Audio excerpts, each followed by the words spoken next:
नमस्कार दोस्तों, सुविधा आपकी के YouTube चैनल में हम आपका स्वागत करते हैं। कहते हैं माता वैष्णो देवी के दरबार में वही जा सकता है जिसे माता रानी ने खुद बुलावा भेजती है, और एक बार माँ का संदेश आ गया तो भक्त रुक नहीं पाता। वैष्णो देवी की महिमा से कोई अनजान नहीं है। त्रिकूट पर्वत पर गुफा में माँ साक्षात महाशक्ति, महालक्ष्मी तथा महासरस्वती की पिंडी के रूप में विराजमान है। कटरा त्रिकूट पर्वत की पहाड़ियों में बसा एक छोटा सा शहर है तथा रेल व बस द्वार देश के सभी शहरों द्वारा जुड़ा हुआ है। हवाई यात्रा के लिए यात्री जम्मू तक हवाई जहाज से आ सकते हैं तथा जम्मू से कटरा के लिए बस ले सकते हैं। दूर दूर से माता के दर्शनों के लिए आए यात्री कटरा से अपनी यात्रा प्रारंभ करते हैं। कटरा में रहने तथा खाने पीने के उचित प्रबंध है। कटरा में विश्राम करके हम अपनी यात्रा प्रारंभ करते हैं। यात्रा शुरू करने से पहले यात्री को यात्री पर्ची लेना अनिवार्य है। यह पर्ची यात्रा रजिस्ट्रेशन काउंटर से प्राप्त की जा सकती है। यह काउंटर बस स्टैंड के समीप स्थित है। यात्रा पर्ची प्राप्त करने के बाद हम अपनी यात्रा बाणगंगा के चेक पोस्ट से शुरू करते हैं और चल पड़ते हैं माँ के दरबार की तरफ। कटरा से माता के भवन तक की दूरी लगभग 14 किलोमीटर है कि जिसे यात्री अपनी इच्छा अनुसार पैदल, खच्चर या पालकी के द्वारा तय कर सकते हैं। ज्यादातर श्रद्धालु पैदल ही माँ के दरबार तक जाते हैं। चढ़ाई के रास्ते में सीढ़ियां भी बनी हुई है, परंतु चढ़ने के लिए सीढ़ियों के स्थान से पैदल चलना ज्यादा आरामदायक है। वापसी के समय उतरते हुए सीढ़ियों का उपयोग किया जा सकता है। ऐसा माना जाता है कि बाणगंगा के स्थान पे माता ने बाण मार के धरती से गंगा प्रकट की थी और उसी गंगा के जल से अपने बाल धोए थे। यहाँ पर स्नान करने से तन और मन दोनों पवित्र हो जाते हैं। जय माता दी के नारों की गूंज मन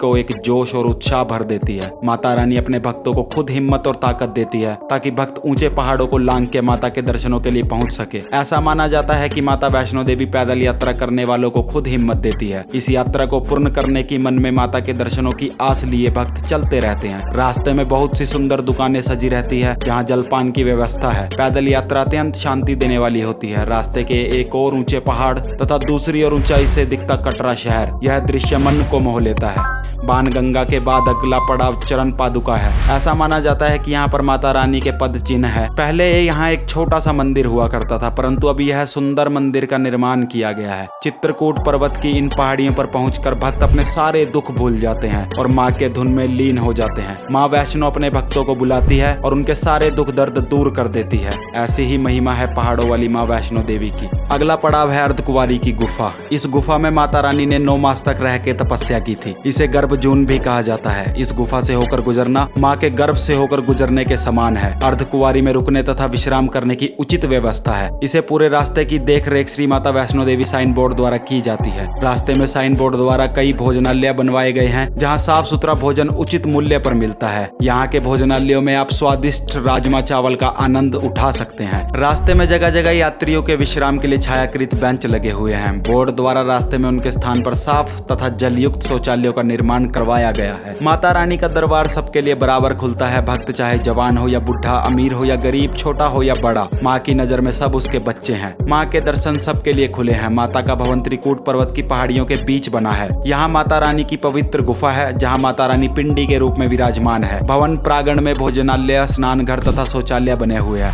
विश्राम के लिए भवन बने हुए हैं तथा सामान रखने के लिए मुफ्त क्लॉक रूम की सुविधा उपलब्ध है। भवन प्रांगण में निःशुल्क कंबल भी उपलब्ध हैं। तो दोस्तों, अगर आप सुविधा आपकी के साथ इस यात्रा को करना चाहते हैं तो हम आपको हर तरह से यात्रा करवाने में सक्षम है। हमारा मोबाइल नंबर और ईमेल आईडी का लिंक आपको डिस्क्रिप्शन में मिल जाएगा। आप कभी भी बुकिंग करवा सकते हैं। आपको ये जानकारी अच्छी लगी तो आप वीडियो को लाइक कर सकते हैं, शेयर कर सकते हैं अपने दोस्तों के साथ, फैमिली के साथ, और चैनल को सब्सक्राइब करना मत भूलिएगा। तब तक के लिए नमस्कार।